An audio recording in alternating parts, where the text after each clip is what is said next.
നമസ്കാരം, UK മലയാളി ന്യൂസിലേക്ക് സ്വാഗതം. വിമാന ടിക്കറ്റ് നിരക്കും ഭക്ഷണ വിലയും കൂടി UK-യിൽ പണപ്പെരുപ്പം 3.8% ഉയർന്നു. 2025 ജൂലൈയിൽ പണപ്പെരുപ്പം 3.8% ഉയർന്നതായി office for national statistics report ചെയ്തു. വിമാന ടിക്കറ്റ് വിലയിൽ 30.2% വർധനയും ഭക്ഷ്യവസ്തുക്കളുടെയും മദ്യമല്ലാത്ത പാനീയങ്ങളുടെയും വിലക്കയറ്റമാണ് ഈ പ്രധാന വർധനയ്ക്ക് മുഖ്യ കാരണം. ജൂണിലെ 3.6% നിന്നാണ് ഈ കുതിപ്പ്. ബാങ്ക് ഓഫ് ഇംഗ്ലണ്ടിന്റെ 2% ലക്ഷ്യത്തിന് മുകളിലാണ് നിലവിലെ പണപ്പെരുപ്പ്. Beef, chocolate, instant coffee, orange juice എന്നിവയുടെ വിലയിൽ ശക്തമായ വർധന രേഖപ്പെടുത്തി. 2001 ശേഷമുള്ള ഏറ്റവും വലിയ വിമാന ടിക്കറ്റ് വില വർധന ജൂലൈയിൽ ഉണ്ടായി.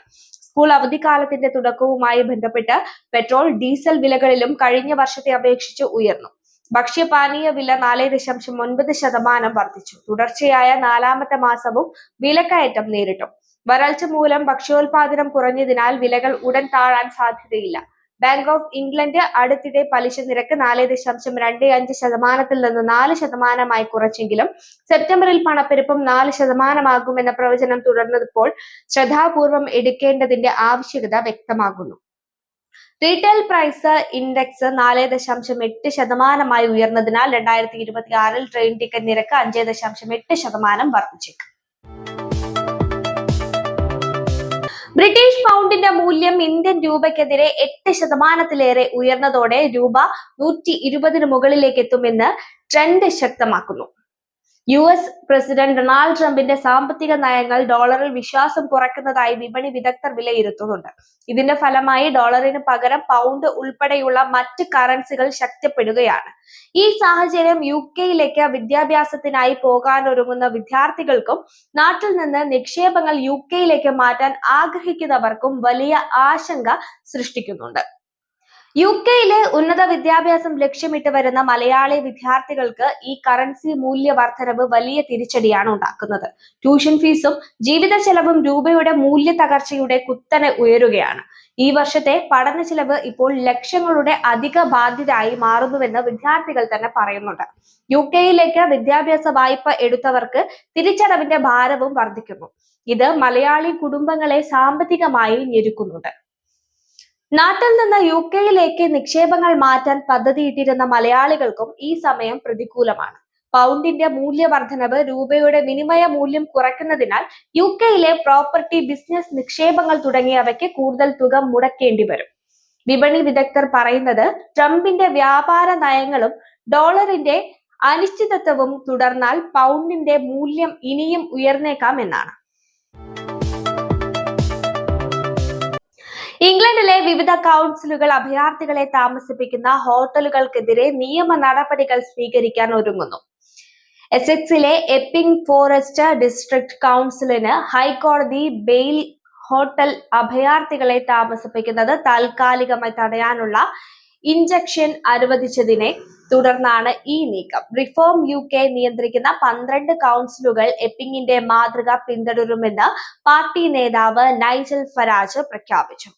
ഹെഡ്ഫോർഡ്ഷെയറിലെ ബ്രേക്സ്ബോൾ കൗൺസിലും സമാന നടപടി ആലോചിക്കുന്നതായി വ്യക്തമാക്കി. Epping forest council hotel planning നിയമങ്ങൾ ലംഘിച്ചതായും പ്രതിഷേധങ്ങളെ തുടർന്ന് പൊതുസുരക്ഷാ പ്രശ്നങ്ങൾ ഉണ്ടായതായും വാദിച്ചാണ് കോടതിയെ സമീപിച്ചത്. ഹോട്ടലിൽ താമസിക്കുന്ന ഒരു അഭയാർത്ഥി 14 വയസ്സുള്ള പെൺകുട്ടിയെ ലൈംഗികമായി അതിക്രമിച്ചതായി ആരോപിക്കപ്പെട്ടതിനെ തുടർന്ന് നടന്ന പ്രതിഷേധങ്ങൾ ചിലപ്പോൾ അക്രമാസക്തമായിരുന്നു. ഈ കേസ് ഒക്ടോബറിൽ വീണ്ടും കോടതിയിൽ വരും. അപ്പോൾ ഹോട്ടലിന്റെ ഉപയോഗം നിയമവിരുദ്ധമാണോ എന്ന് തീരുമാനിക്കും. ഹോം ഓഫീസ് സെപ്റ്റംബറിൽ 12-നകം ബെയിൽ ഹോട്ടലിലെ അഭയാർത്ഥികൾക്ക് മറ്റൊരു താമസ സ്ഥലം കണ്ടെത്തേണ്ടതുണ്ട്. ഹോം ഓഫീസ് അഭിഭാഷകൻ ഈ വിധി മറ്റ് കൗൺസിലുകളെ സമാന നടപടികളിലേക്ക് പ്രേരിപ്പിച്ചേക്കുമെന്നും ഇത് UK-യിലെ 210 ഹോട്ടലുകളിൽ താമസിക്കുന്ന 32,000 അഭയാർത്ഥികളെ ബാധിച്ചേക്കാമെന്നും മുന്നറിയിപ്പ് നൽകി. ഈ വിധി കൂടുതൽ അക്രമ പ്രതിഷേധങ്ങൾക്ക് കാരണമായേക്കാമെന്നും അവർ ആശങ്ക പ്രകടിപ്പിച്ചു. UK chancellor Rachel Reeves 50 billion പൗണ്ടിന്റെ ബജറ്റ് കമ്മി നികത്താൻ വീട്ടുടമകൾക്ക് മേൽ പുതിയ നികുതി അടിച്ചേൽപ്പിക്കാൻ ഒരുങ്ങുന്നു. നിലവിലെ സ്റ്റാമ്പ് ഡ്യൂട്ടി ഒഴിവാക്കി 5 ലക്ഷം പൗണ്ടിന് മുകളിൽ വിലയുള്ള വീടുകൾ വിൽക്കുമ്പോൾ വീട്ടുടമകൾ ദേശീയ വസ്തു നികുതി അടയ്ക്കണം. കൗൺസിൽ ടാക്സിന് പകരം 1991 കാലഹരണപ്പെട്ട മൂല്യനിർണ്ണയത്തിന് പകരം വീടിന്റെ നിലവിലെ മൂല്യത്തെ അടിസ്ഥാനമാക്കിയ വാർഷിക നികുതിയും വരുന്നു. ഈ ഇരട്ട നികുതി വേട്ട വീട് വാങ്ങുന്നവരെയും വിൽക്കുന്നവരെയും പ്രതിസന്ധിയിലാക്കി. വീടിന്റെ വില 10 മുതൽ 15% ഇടിയുമെന്ന് വിദഗ്ധർ മുന്നറിയിപ്പ് നൽകുന്നുണ്ട്.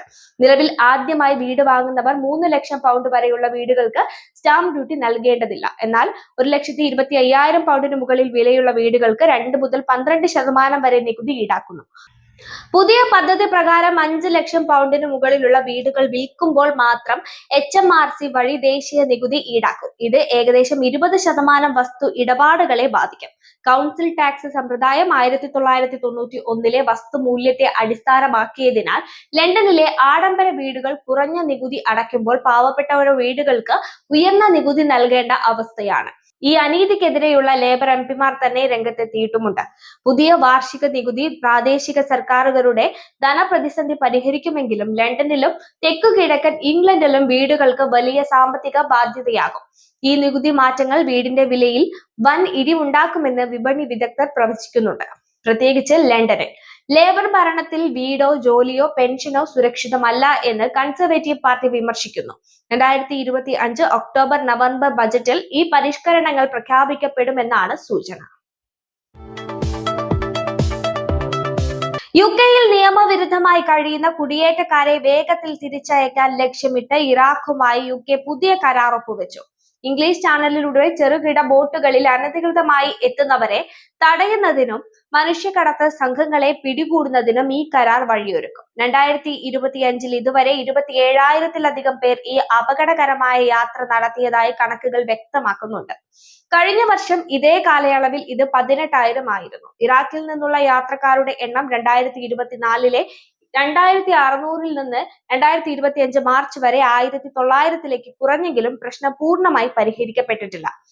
ഹോം ഓഫീസ് മന്ത്രി ഡാൻ ജാർവിസ് ഇറാഖ് ഉപവിദേശകാര്യമന്ത്രി ഫുവാദ് ഹുസൈന്റെ UK സന്ദർശന വേളയിൽ ഒപ്പുവെച്ച ഈ കരാർ നിയമപരമായ അവകാശമില്ലാത്തവരെ ഉടൻ തിരിച്ചയക്കാനുള്ള ഔപചാരിക സംവിധാനങ്ങൾ ഒരുക്കും. എന്നാൽ ഇറാഖിൽ നിന്നെത്തുന്ന എല്ലാവരെയും നാടുകടത്തില്ല.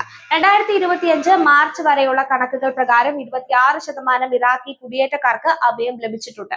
ലേബർ സർക്കാർ അധികാരത്തിൽ വന്ന ശേഷം അൽബേനിയ, വിയറ്റ്നാം എന്നിവിടങ്ങളുമായി സമാന കരാറുകൾ ഒപ്പിട്ട് നാടുകടത്തൽ വേഗത്തിലാക്കിയിട്ടുമുണ്ട്. ആദ്യ വർഷങ്ങളിൽ 35,000-ലധികം പേരെ തിരിച്ചയച്ചതായി സർക്കാർ അവകാശപ്പെടുന്നു. ഇത് മുൻ വർഷത്തേക്കാൾ 14% വർധനവാണ്. ഫ്രാൻസുമായി കഴിഞ്ഞ മാസം ഒപ്പുവെച്ച മറ്റൊരു കരാർ ചില യാത്രക്കാരെ തിരിച്ചയക്കുന്നതിന് പകരം UK അതേ എണ്ണം അഭയാർത്ഥികളെ സ്വീകരിക്കാൻ സമ്മതിച്ചിട്ടുമുണ്ട്. എന്നാൽ അഫ്ഗാനിസ്ഥാൻ, സിറിയ, എറിട്രിയ എന്നിവിടങ്ങളിൽ നിന്നുള്ളവർ ഇപ്പോഴും ചാനൽ യാത്രക്കാരിൽ മുൻനിരയിൽ തന്നെയാണ്. ഇറാഖിൽ നിന്നുള്ളവർ 7ാം സ്ഥാനത്താണ് ഉള്ളത്. ഇത് കരാറിന്റെ ഫലപ്രാപ്തിയെ ചോദ്യം ചെയ്യുന്നുണ്ട്. വാർത്തകൾ പൂർണ്ണമാകുന്നു. നന്ദി, നമസ്കാരം.